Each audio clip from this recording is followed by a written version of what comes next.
Sorry mo na itang mabigyan kilo mga utos eh.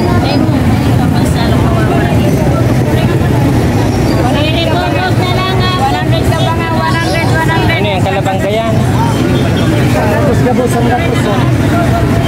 Anong isda man yan? Dalagang bukid. Parang nito lang kabusan.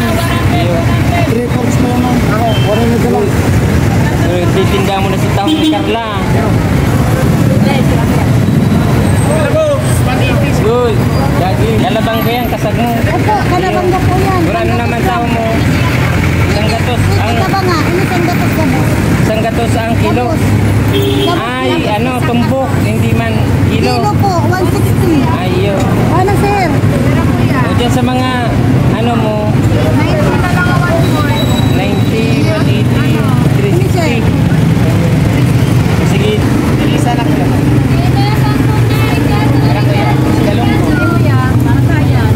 Kalabangga yan, kalabangga. Gurano man ang arog kani. Gurano man. 120 ka ba nga? 240. Sa arog kani. 180 ka ba nga? 180, 360. Sa kasag 260. ang kilo.